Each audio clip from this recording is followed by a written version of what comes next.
Hello friends, मैं गौरव। और क्या आपको पता है कि क्यों मुंबई में ही सबसे ज्यादा स्लम्स यानी कि झोपड़े हैं? क्यों एशिया का लार्जेस्ट स्लम एरिया मुंबई में ही लोकेटेड है? वेल, इसका जवाब काफी इंटरेस्टिंग है। बट उससे पहले, क्या आपने कभी ये नोटिस किया है कि क्यों मिकी माउस हमेशा ग्लव्स पहन के घूमा करता है? आखिर उसके रियल हाथ दिखते कैसे हैं? क्यों उसे उन्हें हमेशा छुपाना पड़ता है? वेल, ये फैक्ट सुनकर भी आप हैरान होने वाले हो। बट एनीवे, चलो छोड़ो, एक और एक फैक्ट बताता हूँ कि एक स्नेल की प्रजाति ऐसी भी है ना, जो लिटरली जलते सुलगते 400 डिग्री सेल्सियस वाले वोल्केनोस में जिंदा रहती है। 400 डिग्री सेल्सियस वाले वोल्केनो में। वेल, मैं बता रहा हूँ, आज के फैक्ट्स आपको महाज्ञानी बनाने वाले हैं। तो बिना समय गवाए चलिए शुरू करते हैं आज की फैक्ट की बात एपिसोड से। नंबर 1, वोल्केनो स्नेल्स। अब फ्रेंड्स, अगर मैं आपको बोलूं कि एक स्नेल, एक छोटा सा स्नेल गर्मा गर्म बॉइलिंग 750 डिग्री फ़ारेनहाइट यानी कि 400 डिग्री सेल्सियस टेम्परेचर में बड़े ही आराम से वोल्केनो के पास रहता है, तो क्या आप मेरी बात मानोगे?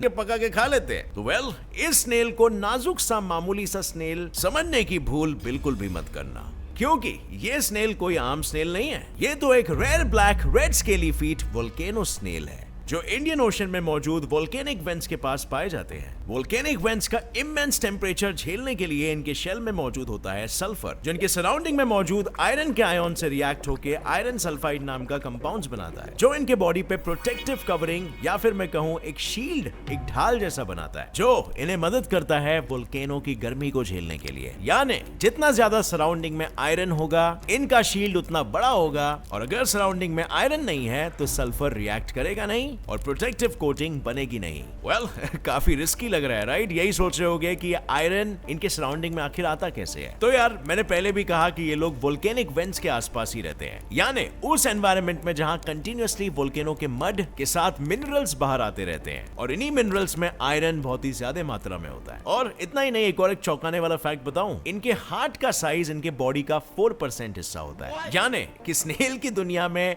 सबसे बड़ा दिल इनका होता है, जो इन्हें कम ऑक्सीजन सप्लाई में भी आराम से ब्लड पंप करने में मदद करता है। और रिसर्चर्स का मानना है कि ये दो रीजंस हो सकते हैं कि ये इतने गर्म एनवायरनमेंट में भी रह लेते हैं। Well, that's quite amazing all in itself, right? Number 2, dog smell. अब फ्रेंड्स, क्या आपको पता है कुत्ते अपने नाक के अलग अलग होल से अलग अलग स्मेल करते हैं? वेल, आई एम श्योर आपको नहीं पता होगा, पर सवाल ये आता है कि आखिर कैसे? तो भाई लोग, जब कुत्ते लोग सांस लेते हैं ना, तब हवा के साथ साथ उनके आसपास की स्मेल भी उनके नाक में चली जाती है, और फिर डॉग्स के नाक के अंदर लगा हुआ एक फोल्डेड टिश्यू हवा को दो अलग अलग रास्तों पर भेज देता है। एक रास्ता जो एयर को रेस्पिरेटरी ट्रैक के थ्रू लंग्स में भेज देगा, और दूसरा रास्ता जिसको ऑल्फैक्शन ट्रैक बोलते हैं, वो ट्रैक स्मेल को ब्रेन तक पहुंचाता है, जिससे कि दिमाग को ये पता चलता है कि स्मेल अच्छी है या बदबूदार है, जिसे हमारा दिमाग डेंजर से इक्वेट करता है। और फिर ब्रेन ही नोज को कौन से नॉस्ट्रिल को ज्यादा वर्क करना है वो सिग्नल देता है, क्योंकि डॉग्स के राइट नॉस्ट्रिल में ऐसे ऑल्फैक्टरी नर्व्स होती है जो बदबू और डेंजर को अच्छे से डिटेक्ट कर सकती है, और लेफ्ट नॉस्ट्रिल में ऐसी नर्व्स होती है जो खाने की खुशबू या खुद के टॉयज की खुशबू जैसी अच्छी खुशबुओं को डिटेक्ट कर सकती है, और इस वजह से वो आसानी से खतरे से भाग सकते हैं या फिर खाना या किसी और चीज को ढूंढ सकते हैं। अब फ्रेंड्स, बहुत से लोग पूछते हैं कि मैं थंबनेल्स के लिए रिएक्शन में बैकग्राउंड कहां से निकालता हूं? बहुत सिंपल है, वंडरशेयर का पिक्सकट सॉफ्टवेयर एकदम फ्री में मक्खन की तरह आपका बैकग्राउंड निकाल देगा कोई भी इमेज में से। इसके साथ आप यहां पर इमेज की क्वालिटी भी बढ़ा सकते हो, अगर कोई भी लो रेजोल्यूशन का इमेज आपके प्रोजेक्ट को खराब कर रहा हो। नीचे दिया गया लिंक इस वेबसाइट का, बनाओ इसे अपने क्रिएटिविटी का एक महत्वपूर्ण part, and that too for free. याद रखो, Wondershare PixCut. Number 3, assassin bug. अब फ्रेंड्स, क्या आपने कभी भी कहीं भी कोई भी ऐसा बग देखा है जो अपने ही पीठ पे अपने ही शिकार की लाशों को किसी ताज या बैकपैक की तरह इधर उधर लेकर घूमता है? नहीं देखा? तो कोई बात नहीं, आओ मिलाता हूं इन महाशय से इस अनोखे बग से, जो अपने हंटेड प्रेस को कुछ इस तरह लेकर घूमता है ना ये अनोखा येट अजीब जीव? इसे कहते हैं असैसिन बग, जो अपने शिकार का शिकार अपने तीखे नुकीले इंजेक्शंस जैसे मुंह से स्टिंग करके उनके बॉडी के अंदर का सारा माल खाकर शिकार की खोखली बॉडी को अपने मुंह से निकाले, स्टिकी फ्लूइड से पूरा कोट करके अपने पैरों के सहारे अपने पीठ पर लाद देता है। और यहाँ पर अगर रिसर्चर्स की माने तो ऐसा करने की सबसे बड़ी वजह यह है कि अगर कभी ये शिकारी खुद शिकार होने वाला हो तो ये आसानी से इन लाशों के नीचे छुपकर खुद को बचा सके, और साथ ही शायद इन्हें ऐसे लाशों के ढेर को शो ऑफ करना पसंद भी है। और ये इकलौता ऐसा इंसेक्ट है जो इस डेड बॉडी से छुपने की निंजा टेक्निक को फॉलो करता है। Number 4, cartoon and gloves. अब सबसे पहले ये पहचानो कि ऐसे ग्लव्स कौन पहनता है। Yes, you are absolutely right, Mickey Mouse. पर क्या आपने कभी भी मिकी माउस की उंगलियां देखी है? कैसे देखोगे, क्योंकि एनिमेटर्स ने कभी उसकी उंगलियां बनाई नहीं है। कुछ भी। हाँ, क्योंकि पहले के एनिमेशन के टाइम पे एनिमेटर्स को कई कई घंटे बैठकर हर एक ड्राइंग और उसकी सीक्वेंस को बनाना पड़ता था, which was hard। और फिर उसके अंदर अगर एक एक उंगली की डिटेलिंग जैसे nails, finger size, wrinkles, creases सब बनाने पड़े तो उस हिसाब से तो एनिमेटर्स एक एपिसोड को बनाते बनाते बूढ़े हो जाएंगे। और साथ ही मिकी माउस के कैरेक्टर को पूरी तरह इंसानी रूप भी तो देना था, तो आखिर चूहे वाले हाथ बनाने से बात कैसे बनती।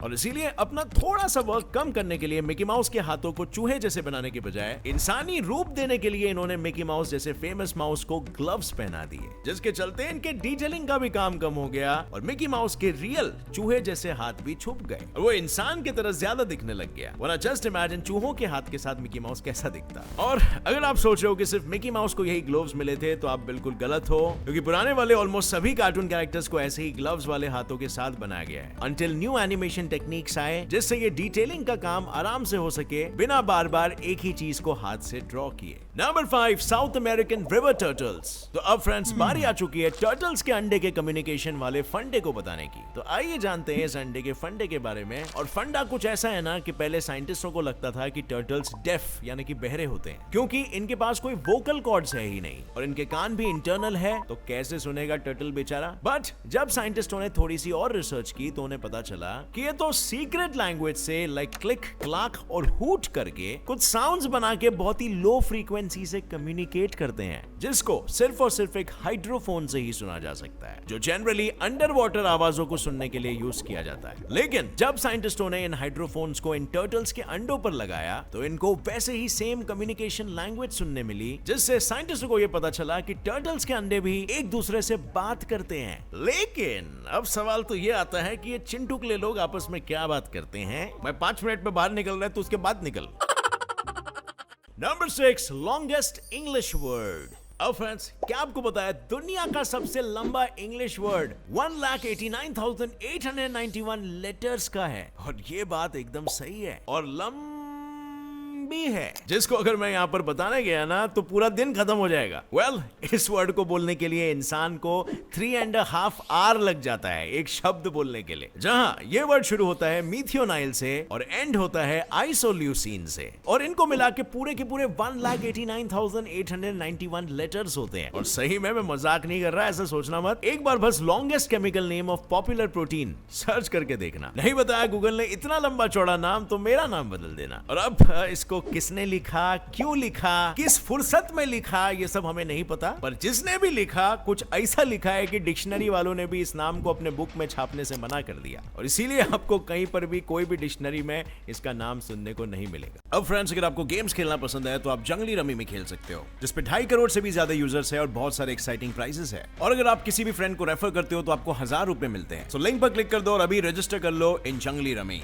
Number 7, women's boots. अब फ्रेंड्स, क्या आपको पता है बूट्स ओरिजिनली सिर्फ मर्दों के लिए ही डिजाइन किए गए थे? बिल्कुल, बूट्स को 1840 तक एक्चुअली में सिर्फ और सिर्फ मर्द ही पहनते थे, क्योंकि तब तक लड़कियों के लिए बूट्स ना बने थे और ना कोई बनाता था, क्योंकि 1840s के विक्टोरियन एरा के मर्दों का मानना था कि लड़कियां बूट्स का क्या करेंगी, बूट्स तो काफी भारी होते हैं जो सिर्फ लड़के ही पहन सकते हैं। पर ऐसी सोचना ज्यादा देर तक नहीं टिकी और इसी सोच को मात देने के लिए क्वीन विक्टोरिया ने मशहूर शूमेकर जोसेफ स्पार्क्स हॉल को आदेश दिया कि उनके लिए भी सेम ऐसे ही मर्दों जैसे शूज बनाए जाए जिनको वो हर दिन हर टाइम पहन सके। और इसी तरह क्वीन ने मेल डोमिनेंट सोसाइटी की सोच को जूतों से मेरा मतलब है बूट से मसल कर चकनाचूर कर दिया। और थैंक गॉड चेंज की शुरुआत हुई, जिसकी वजह से आज लड़कियां भी आपको आराम से बूट्स पहनते हुए दिखाई देंगी। बट एक समय में you can imagine it was as equivalent as a man wearing women's heels. Number 8, Johnny Appleseed. अब फ्रेंड्स, सिर्फ एप्पलसीड स्टोरी में नहीं बल्कि रियल लाइफ में भी एक जॉनी चैपमैन नाम का इंसान था, जिसने यूएस की मिट्टी में पहली बार कड़वे एप्पल्स के पेड़ उगाए थे। सही सुना आपने, कड़वे एप्पल्स के, क्योंकि वो एप्पल्स इतने कड़वे थे कि लोग उसे 1 या 2 बाइट के बाद ही और खा नहीं पाते थे। और चैपमैन ने इन कड़वे एप्पल्स का एक पेड़ नहीं बल्कि हजारों पेड़ लगाए थे, मतलब लाखों की मात्रा में कड़वे एप्पल्स। और अब आप सोचोगे जब इंसान इन एप्पल्स को खा ही नहीं पाता तो क्या सब उगा के फेंकने के लिए है? बिल्कुल नहीं। चैपमैन ने अपने दिमाग का इस्तेमाल करके इन कड़वे एप्पल से हार्ड एप्पल साइडर विनेगर और एप्पल जैक जैसे हार्ड ड्रिंक्स बनाए, जो अल्टीमेटली ज्यादा वर्दी, वैल्यूएबल और अच्छा खासा रिटर्न ऑन इन्वेस्टमेंट देने लगे। और इस आइडिया से चैपमैन का कड़वे एप्पल्स का जूस भी बिक गया और एक्सपेक्ट ना करते हुए भी उसने काफी पैसे बना लिए। बट अनफॉर्चुनेटली 1920 में यूएस में टेम्परेंस मूवमेंट स्टार्ट हुआ, जिसमें लोग अल्कोहल कंजम्पशन के अगेंस्ट प्रोटेस्ट करने लगे। और ऐसे प्रोटेस्ट होते हुए देख वहां की गवर्नमेंट ने इन ड्रिंक्स पर पाबंदियां लगा दी और मूवमेंट में मौजूद लोगों ने चैपमैन के बान में मौजूद एप्पल ट्रीज काट दिए, आधे से ज्यादा बान जला दिया और जितने भी बैरल्स में ड्रिंक्स भरे पड़े थे उन्हें खोल के गटर में बहा दिया, जिसके चलते इस हार्ड विनेगर ड्रिंक से अमेरिकन का कनेक्शन छूट गया। नंबर 9, जिंदगी सांस के बिना एक बार के लिए चल जाएगी, सह लेंगे थोड़ा सा, पर महाराजा मैक के बिना तो बिल्कुल भी नहीं। मैकडॉनल्ड्स का ही नामो निशान नहीं है। Oh shit!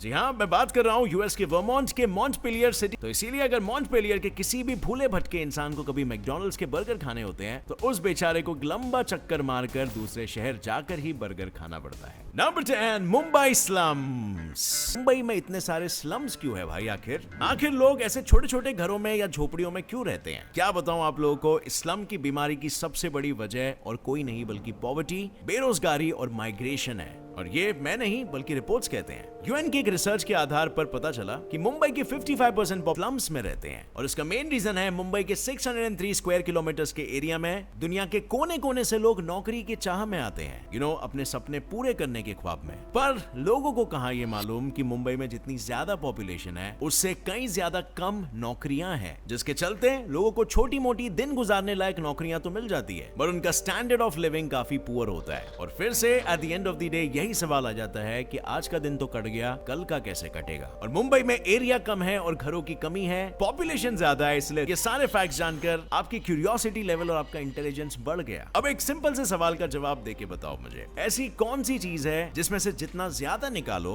वो उतना बड़ा होते जाता है? जितना ज्यादा निकालोगे उतना ज्यादा बड़ा होगा। अगर आपको इसका आंसर मालूम है तो आपको पता है आपको क्या करना है, नीचे कमेंट्स में ठोकना। और अगर आपका जवाब सही होगा तो आपको मिलेगा मेरी तरफ से एक हार्ट। अगर ये वीडियो में से कुछ भी नया सीखने को मिला तो एक लाइक जरूर ठोकना, शेयर करो ये वीडियो अपने फ्रेंड्स के साथ। और अगर नए हो इस चैनल पर तो अभी सब्सक्राइब कर लो gets it fly fact channel को और नोटिफिकेशन बेल ऑन करके रखना ताकि डेली बेसिस पर आप अपने नॉलेज को बढ़ाते रह सको और एक साल बाद आप खुद ही शॉक हो जाओ आप कितने ज्ञानी बन चुके हो। As always friends, stay curious, keep learning and keep growing. जय हिंद।